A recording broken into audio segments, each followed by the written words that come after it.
We're in dance mode. Yeah. Hey. Hi. So, what you gonna make today? Today, I was thinking, it is right now, we're in full mode of tomato season, and my mom and my sister this year, also last year, decided to plant, that's the word I'm looking for, San Marzano tomatoes. So now we have a surplus of San Marzano tomatoes. And we will be getting more. So be ready.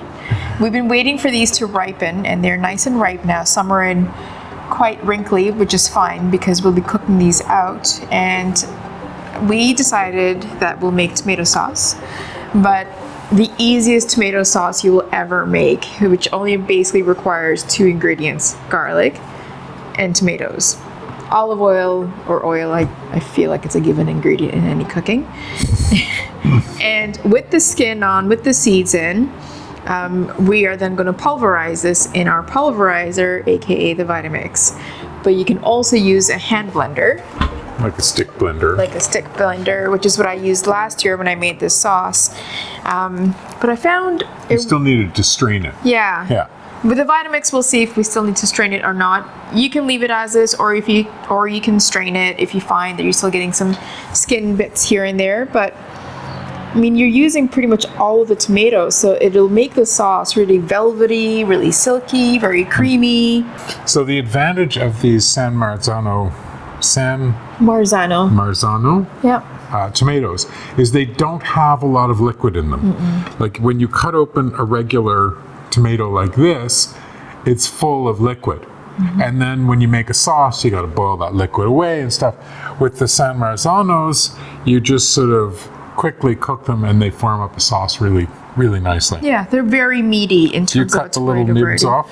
In this case, I may just cut the little nibs off because I think the little stem where the stem comes out. Yeah. Is usually a little tough and bitter. But you know, it's last year when I did this, I was surprised at how great the taste was of the tomato sauce, and it'll keep for about a week in your fridge, or you can freeze it. But today we will go ahead, and Rob's already taking it off the bowl. Taking them out? We'll take all the tomatoes. Ooh. Yeah, all the big tomatoes. Adventure. It doesn't have to be San Marzano. It could be any tomatoes in your garden that you kind of want to do something with, and you don't want to just cook other things. This is one easiest way to do it. So the idea of cooking is to do low to medium, depending on the power of your stove. You don't want to hard sear it. You don't want to fry it. You just want to gently cook it till it gets, down to a kind of like a jammy texture, because you want it to sort of emulsify so that when you puree it, it's in that emulsification stage, and it'll actually bring out more of the sweetness rather than the tartness of the tomato. Yum. Yeah. Do you want some garlic? Do you want to use fresh garlic? I was thinking of using both. We have confit garlic. If you don't have it, it's not a big deal. We just always make confit garlic and keep it in the fridge. I was thinking of doing a combination of confit garlic and fresh garlic. And all you're doing with the garlic is basically flavoring the oil before you put the tomatoes in. So this is our current supply of confit garlic. Did we do a video on? We haven't done a video on it. I think it's the jar is saying we should do a video on the confit garlic. Basically, to make confit garlic, you just take garlic, you cover it in olive oil in a pan, and you cook it under like low medium heat, just a slight boil until the garlic starts to brown. So confit is a method of cooking anything in an oil, in a fat, slowly until it sort of absorbs all the flavor. And then because it's cooked in oil, you can keep it in the fridge. When we serve some, we usually pour a little layer of oil over it, and that sort of seals it off. And you always have a supply of ready to cook garlic.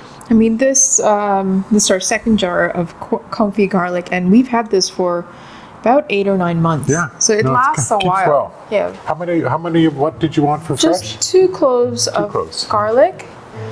Where did we hide the garlic? There we are. I'm going to start chopping these up. Okay. One thing we really enjoy about our newly renovated kitchen is there's genuinely room for both of us to work. We've got 2 cutting boards here, and there's plenty of counter space. Both cutting boards have direct access to the stove, so if we're cooking different things, it's really easy for us to work together. Watch your foot.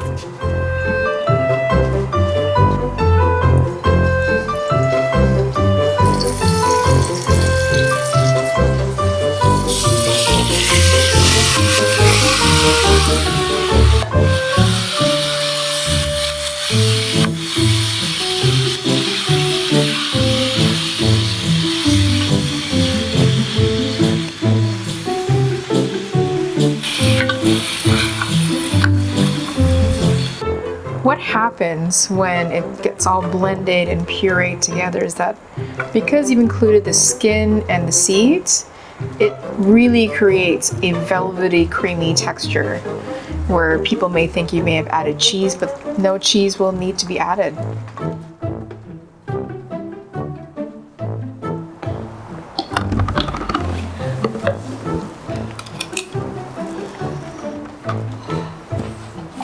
And it's very hot. Yeah.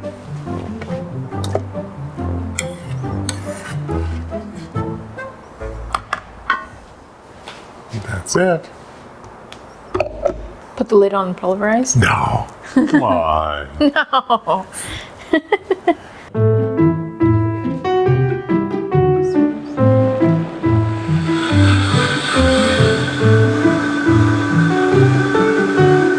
Sauce is done. Yep. It's been pureed. That took what? Half an hour maybe? I think so. All that. Not, yeah, definitely half an hour. Yeah, it's one of the sauces that you actually don't have to cook for hours, but it still tastes great. We'll have to check the salt level when we taste it, but it should be good. Shall we? Shall we? Yes. Ours is a little extra pureed because we had to get some shots of it. So this is a 64 fluid ounce Vitamix? Vitamix. So we've got about 32 ounces or so. So a liter or a quart From that many tomatoes. from that pile of tomatoes. Yeah. Do you want a spoon to put it in? Shall I pour just a little bit or? I don't know if it'll pour. Here's your spoon. Wow, it turned out beautiful. Yeah, it's a gorgeous color. Yeah. You'd swear we put like yellow or orange peppers in here. It's got exactly that color, but it's just the tomatoes. And that's the color. You can be a lot more generous. I'm saving it. Yeah, I know, but we need to be able to show on the camera what we're doing. Yeah, you can put a lot more in there. That's the color you're looking for when you puree. It'll go that nice bright orange color, almost like a carrot color. And I think it's because it aerates a lot of, air into it. And all the skin and the seeds. I mean, no cheese added, nothing else added. You want a mini baguette or a demi baguette?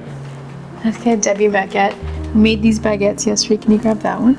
No, one's enough. No, just grab it. Oh, Made this demi baguette today, and it turned out really cute, really nice, and then reality kicks in sometimes where it goes a little wonky. And that's just being out of practice. no, it's not. I thought that one was cute. It's got a little S curve to it. They look like little feet.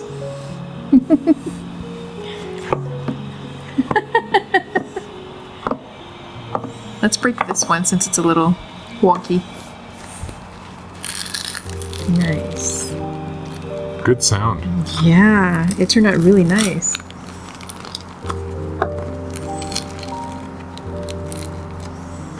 Dig in.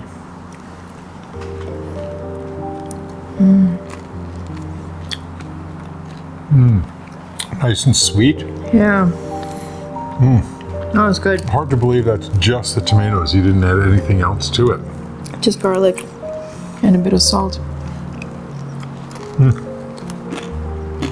That's delish. And the baguettes have a bit of fennel pollen in it. We actually made a video on fennel pollen. If you're curious to watch, we'll put it up here. Where we go over what it is, cost, and we actually put it in 4 different applications and tasted it.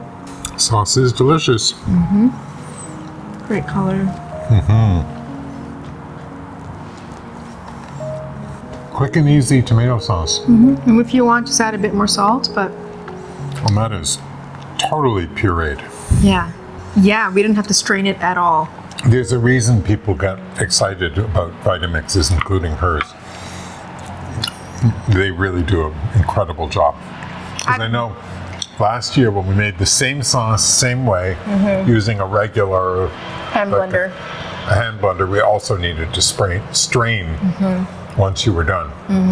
This one is just Wow. That's really good. with some pasta. With the baguette, it's really good. And so thick, it won't even drip. So, Quick recipe. So, tomato quick and season. easy. Yep, it is the season. If you don't grow your own tomatoes, it's a great time to buy a bunch of San Marzano tomatoes because they're really inexpensive this time of year. And through the rest of the fall, they're going to continue to be so. And if you have sweet cherry tomatoes, like basically any tomatoes that you have, make it into a sauce. The flavor will be different depending on the tomatoes. Yeah. And then if you want to add more seasoning to it, go to it. It's one of those where you can just play with it. The nice thing about these tomatoes, or say cherry tomatoes, is you don't have to spend like an hour and a half boiling it down the way you would with a regular tomato sauce. Yeah. And it has a really nice richness Yeah. and sweetness from the San Marzano tomatoes. And I hope we're saying that right. I think we are. Honestly, if anybody makes a version of this with any of the tomatoes they have, please let us know what you think and how it turned out below and what the taste was sort of like. We'd be curious to know. This one has a bit of a slight peppery note, slight sweetness, and it has almost a carrot-like taste. And I don't know if it's because Nah, it's just illusion because of the orange color. it's fooling my brain. Yeah. But it's slightly peppery, slightly sweet, but it does have a lot of savoriness because of the San Marzano. So if you make it with a different tomato, let us know what you think in terms of flavor, how it's coming out, and if you really enjoyed it or not, and if you would do it again. There we go. Yeah. Quick, easy. Thank you for watching. Be sure to subscribe because we really appreciate it. Any comments we love to get. So, You guys are always so awesome, so thank you. great. Thumbs up, and we'll see you soon. Bye. Bye bye. Really turned out nice and thick. Yeah.